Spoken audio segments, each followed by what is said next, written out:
फिलहाल इस वक्त हम मुंबई के दादर इलाके में मौजूद हैं। मेरे पीछे आपको देश का सबसे सुप्रसिद्ध सिद्धिविनायक मंदिर नज़र आएगा और इस सिद्धिविनायक मंदिर के जो ब्यूटिफिकेशन प्रोजेक्ट्स हैं और यहाँ पर जिस तरीके का एक कॉरिडोर निर्मित करना है उसके लिए 500 करोड़ आवंटित किए गए हैं। इस ब्यूटिफिकेशन प्रोजेक्ट के तहत यहाँ पर एक भव्य कॉरिडोर निर्मित किया जाएगा। फिलहाल अगर आप इस पृष्ठभूमि को देखें तो यहाँ पर आपको लोगों की काफ़ी ज़्यादा भीड़ नज़र आएगी। शहर के बिल्कुल बीच ये बसा हुआ मंदिर है, दादर इलाके में ये मंदिर है। ऐसे में जो भक्तों के आने जाने को लेकर भी कई परेशानियों का उन्हें सामना करना पड़ता है। ख़ासतौर पर अगर यहाँ आप देखें तो टैक्सी और जो बाकी गाड़ियाँ यहाँ पर गुजर रही हैं वो यहाँ पर रुक नहीं सकती, क्योंकि अब चूँकि भीड़ भाड़ वाला इलाका है तो ऐसे में न तो यहाँ पर आप गाड़ी पार्क कर सकते हैं, न यहाँ पर आप ज़्यादा देर रुक सकते हैं। लेकिन इस भव्य प्रोजेक्ट के तहत ये सुनिश्चित किया गया है कि जब ये कॉरिडोर निर्मित हो जाएगा तो उसके बाद यहाँ पर गाड़ियों की पार्किंग के लिए व्यवस्था हो। और ख़ास तौर पर जिस तरीके से आप देखिए काशी विश्वनाथ, उज्जैन और बड़े मंदिरों में एक कॉरिडोर निर्मित किया गया है ताकि भक्तों की भीड़ को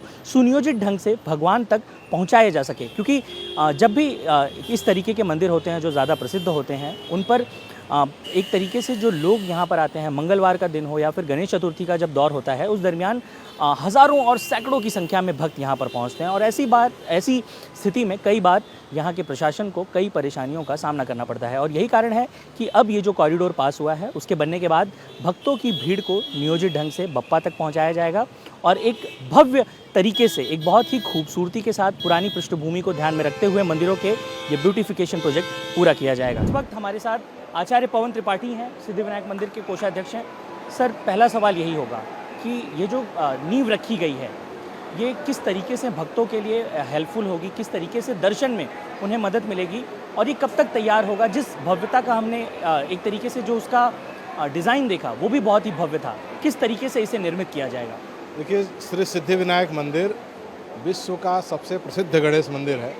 यहाँ पर पूरे विश्व से श्रद्धालु आते हैं, दर्शन करते हैं। चूँकि अभी श्रद्धालुओं की संख्या भी बहुत ज़्यादा बढ़ गई है तो उसको दृष्टि में रखते हुए यहाँ पर अत्याधुनिक सुविधाओं से युक्त एक कॉरिडोर बनाया जाएगा जो है विश्व स्तरीय होगा। क्योंकि यहाँ पर लोग आते हैं तो श्री सिद्धिविनायक मंदिर का बड़ा नाम है, बहुत श्रद्धा है और एक सिद्ध स्थान है। तो यहाँ पर उसी प्रकार की जो है सुविधाएं भी होनी चाहिए, लोगों को उसकी भव्यता भी दिखनी चाहिए। तो चाहे वह पार्किंग की व्यवस्था हो, पीछे जो है हमारा गार्डन है, गार्डन के नीचे जो है 2 मंजिला पार्किंग बनाएंगे जहाँ पर 120 से ज़्यादा गाड़ियाँ यहाँ पर पार्क हो सकती हैं। क्योंकि यह मंदिर शहर के बिल्कुल ही बीचों बीच में है तो यहाँ पर जो है जगह की कमी है। तो जगह की कमी है तो लोगों को पार्किंग की भी असुविधा होती है, अंदर आने में भी थोड़ी समस्या होती है। तो अच्छे गेट बनाए जाएंगे, आगे रिद्धि गेट, सिद्धि गेट, और जो आप बाहर दीवार आदि देख रहे हैं उनको अच्छे तरीके से सजाया जाएगा, अच्छे पत्थर लगाए जाएंगे। और उसी प्रकार से एआई का उपयोग करके किस प्रकार से लोग घर बैठे दर्शन कर सकते हैं। यहाँ पर जो लोग लाइन में लगे हुए हैं वह लोग सीधा यहाँ से दर्शन कर सकते हैं, उनका भजन सुन सकते हैं। तो इस प्रकार से एक अच्छा कॉरिडोर जो है यहाँ पर बन करके श्रद्धालुओं के जो है सुविधा के लिए तैयार होगा। पवन जी, जब हम भगवान गणेश की बात करते हैं, मुंबई के दादर में स्थित सिद्धिविनायक मंदिर की बात करते हैं तो ये ऐसे भगवान हैं जो मुंबई के बीचों बीच हैं, जैसा कि आपने बताया। और ये शायद भारत में शायद ही कोई ऐसा प्रसिद्ध मंदिर होगा जो शहर के इतनी बीच वाली श्रृंखला में होगा। तो जब इस कॉरिडोर का निर्माण होगा तो ये कितना भव्य होगा, कब तक तैयार होगा और ये बनने में कितना बजट इसको लेकर जो है वो प्रस्तावित है, उसके बारे में भी अगर विस्तृत तौर पर बताएं। कोषाध्यक्ष आप हैं, आप ही बताएं क्या होगा। देखिए, इसका 3 चरण में कार्य होगा। पहले चरण का कल भूमि पूजन हुआ, उसमें जो आगे का जो गेट है, जो बाहर 2 दीवारें हैं, उनको जो है एक धार्मिक दृष्टि रखते हुए और अत्याधुनिक तरीके से उसको बनाया जाएगा। पार्किंग की व्यवस्था की जाएगी। आसपास के जो चौक हैं उनको श्री सिद्धिविनायक की तरफ से जो है उसको सजाने का कार्य, उसको संवारने का कार्य और मंदिर की वहाँ पर अनुभूति हो, इस प्रकार का कार्य किया जाएगा। फिर दूसरा चरण आएगा और तीसरा चरण आएगा। तीनों का पूरा रोड मैप तैयार है कि आप जो है दादर स्टेशन पर उतरते हैं या सिद्धिविनायक मेट्रो स्टेशन उतरते हैं, बस डिपो पर उतरते हैं तो वहाँ से आपको श्री सिद्धिविनायक मंदिर की फीलिंग आनी चाहिए। क्योंकि जैसा आपने कहा कि यह मंदिर बिल्कुल ही बीचों बीच में है, इसलिए यहाँ पर जगह की कमी है। तो आस पास के जो है चौक हैं, जो है रोड हैं, उनको जो है सजा करके एक अच्छे तरीके से बनाया जाएगा। टोटल बजट 500 करोड़ रुपए का है। उसमें यह पहला चरण है। पहला चरण कुछ 140 करोड़ का है।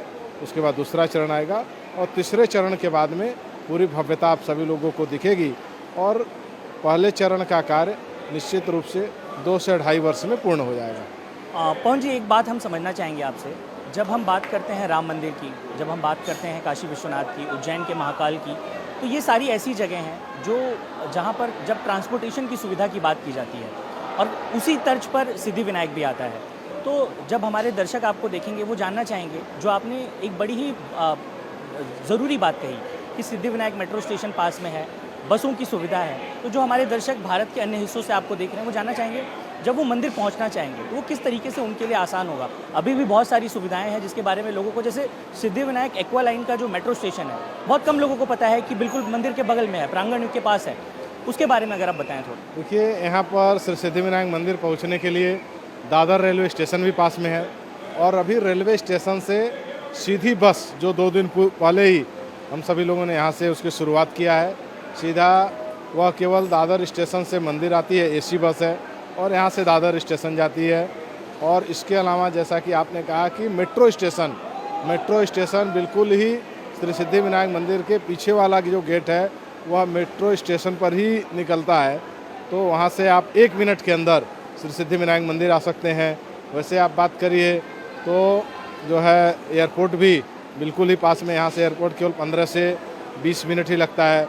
लोग मुंबई में किसी भी प्रकार की मीटिंग के लिए आएँ, वह लोग श्री सिद्धिविनायक मंदिर दर्शन करके जाते हैं। तो यहाँ पर आने जाने के लिए पर्याप्त सुविधाएं हैं। टैक्सी हैं, यहाँ से आप कोस्टल रोड भी बिल्कुल 5 मिनट में पकड़ सकते हैं और यहाँ से कहीं भी आने जाने के लिए एक अच्छी सुविधा महाराष्ट्र सरकार ने बनाया हुआ है। और जैसा कि आपने कहा कि सबसे जो बड़ी सुविधा है वह मेट्रो की है, क्योंकि मेट्रो में आप बिल्कुल एसी में आइए, दर्शन करिए और यहाँ से आराम से चले जाइए। और दर्शन के लिए भी यहाँ पर 6 लाइन, इतने छोटे जगह पर 6 लाइन अलग अलग जगह से आती है। आप जो है मुख्य दर्शन भी आप सामने दिख रहा है। इसके अलावा भी जो है अलग अलग तरीके से लोग श्रद्धालु जाते हैं और बिल्कुल पास से दर्शन करते हैं।